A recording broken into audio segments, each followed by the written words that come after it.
You have never seen real darkness. Not really. Even when you kill the lights, it's never truly dark. There's always a stray glow, a charging phone, a blinking router, or the city lights outside. But for more than 300,000 years, every single one of us lived half of life in the real thing. A darkness so complete you couldn't see your own hand in front of your face. No candles, no lamps, just a black sky, the stars, and whatever fire you could keep alive. So what did they actually do with all those hours? The answer changes everything we think we know about sleep, stories, dreams, and about what it even means to be human. Let's start with fire, because fire is what made all of it possible.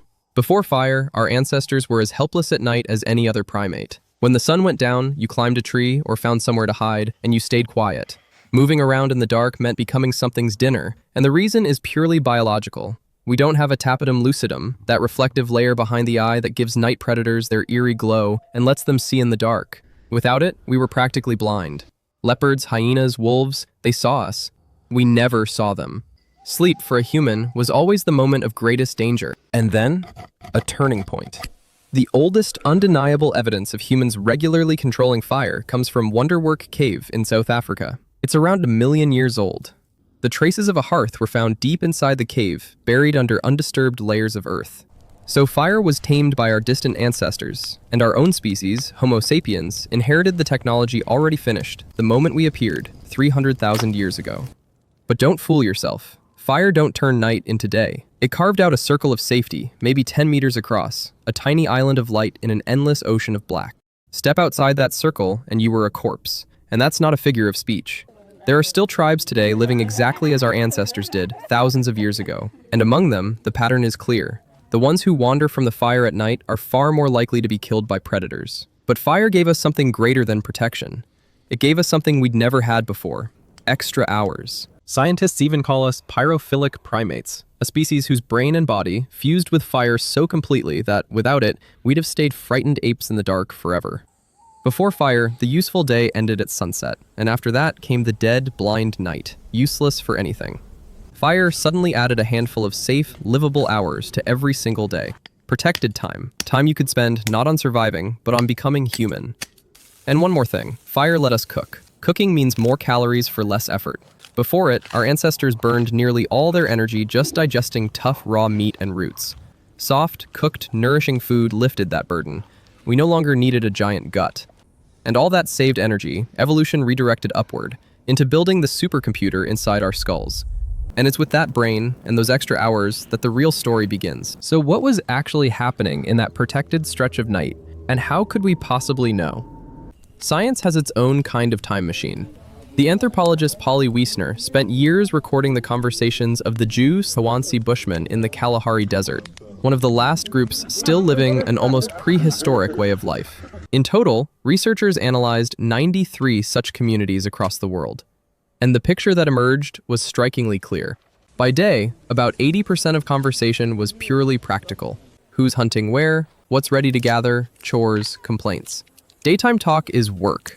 But at night, by the fire, everything changed.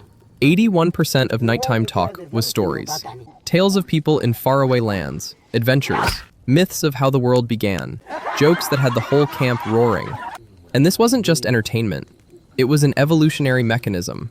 Stories were how vital knowledge got passed down and how a shared identity was forged. And telling a story demands enormous work from the brain. It directly trained our theory of mind, the ability to understand the thoughts and intentions of others, along with symbolic thinking and imagination. The fireside became our first school, our first theater, and our first church, all at once. This is where we learned to think beyond the present moment and to imagine things that didn't yet exist.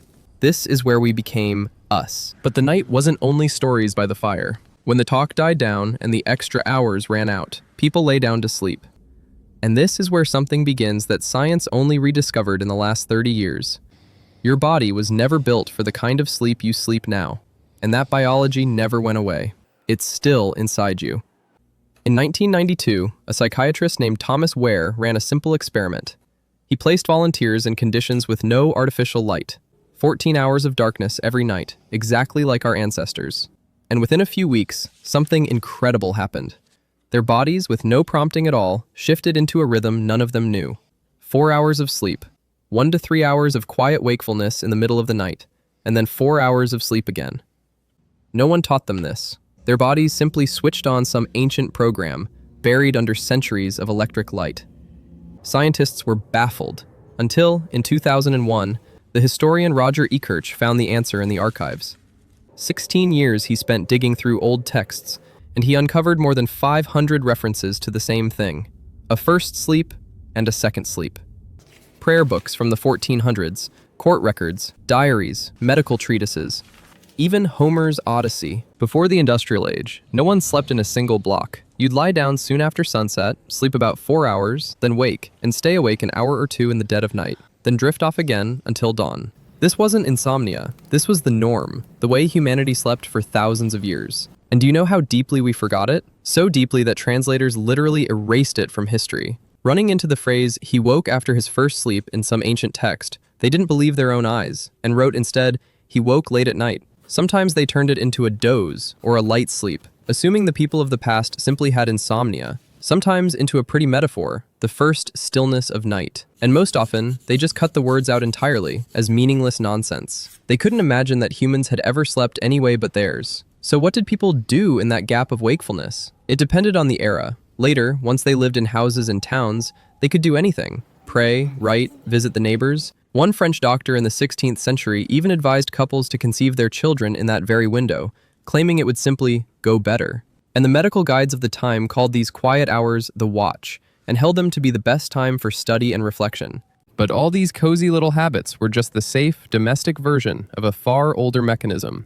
Because for the earliest ancestors, sleeping out in the open, surrounded by predators, that pause in the middle of the night was not for visiting neighbors. It was a survival system. Think about it. How do you keep a camp from being defenseless when sleep takes everyone at once? Evolution found a double solution. First, it split us into night owls and early birds. Some fall asleep late, some wake at dawn. So the evening and morning hours are already covered. And second, the biphasic sleep itself did the rest. Everyone fell asleep at slightly different times, so their windows of night waking overlapped, staggered across the dark.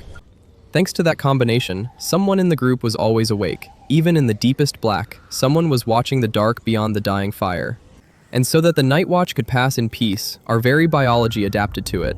During that night waking, the pituitary raises the level of prolactin, the same hormone that floods the body with calm after orgasm or during deep meditation. Picture it. You wake in the dead of night, the fire almost out, total darkness around you, and the sounds of predators.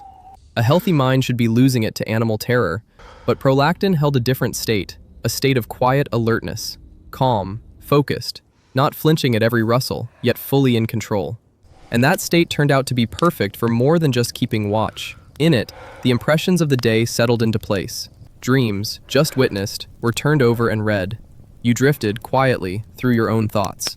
This wasn't a break in sleep. It was a separate, singular state of consciousness, one most modern humans have never felt, not once in their lives. So what killed this rhythm? What made us forget millions of years of evolution in what amounts to a single instant? First, you have to understand how much the dark frightened us. For most of history, being outside after sunset made you a suspect. In many European towns, going out at night without a lantern was simply illegal. The night belonged to predators, to criminals, and to supernatural things. The fear of the dark was a deep protective mechanism. People feared it on an animal level, and that fear kept them alive. And here's a detail we never stop to notice. The word curfew comes from the Old French couvre-feu, which literally means cover the fire. In medieval towns, an evening bell ordered everyone to smother their hearths. And it wasn't about fire safety, it was an admission of our own vulnerability. Night has come, hide and sleep. And then, one thing decided everything: light. In the 1600s, Paris and London, fighting crime, installed the first street lamps. And the night, which for millions of years had been a space of absolute fear, suddenly became livable. Then came the flood. Cheap candles, gas lighting, and finally in 1879, Edison's electric bulb. And then we simply conquered the dark. We drowned it in light, and we called it progress. On the scale of evolution, in a single instant, the night our species had known for hundreds of thousands of years was gone. But that progress came with a hidden cost, and we're still paying the bill. Today, we spend an average of 7 to 8 hours under artificial light after sunset. The hardest hit comes from the blue light of screens. It lands straight on the retina, and the brain reads it as bright daylight. And that suppresses melatonin, the hormone that switches sleep on. And this isn't just a bad night's rest. Modern medicine links the disruption of these ancient rhythms directly to epidemics of depression, obesity, and metabolic syndrome. And yet the fix is astonishingly simple. Spend a week camping, with no screens and no lamps, and the body starts producing melatonin at sunset again. That's all it takes to restart a program 300,000 years in the making. But we didn't only lose good sleep. We destroyed an entire phase of human consciousness. That quiet, reflective state between the first and second sleep simply no longer exists for most people. And what's left of it, we named insomnia and began treating it as a disease. But what if it isn't a disease? What if waking at 2 in the morning and lying in the dark isn't a malfunction, but your body remembering what it was built for? For thousands of years, this state was both our security system and that very cognitive window where culture was born. Our ancestors knew this feeling. They gathered around fires and told the stories that civilizations would later grow from. They lived in a dark so absolute that they didn't have to drive hundreds of miles from the city lights to see the Milky Way. It blazed over their heads every single night. It was simply their sky. And every night, waking between the first sleep and the second, they lay in the silence and thought about their lives, their dreams, and the world they'd wake into come morning. We traded that ancient portal to our own consciousness for a convenient plastic switch. We cut ourselves off from the biological system that made us human, and most of us never even noticed it vanish into the dark.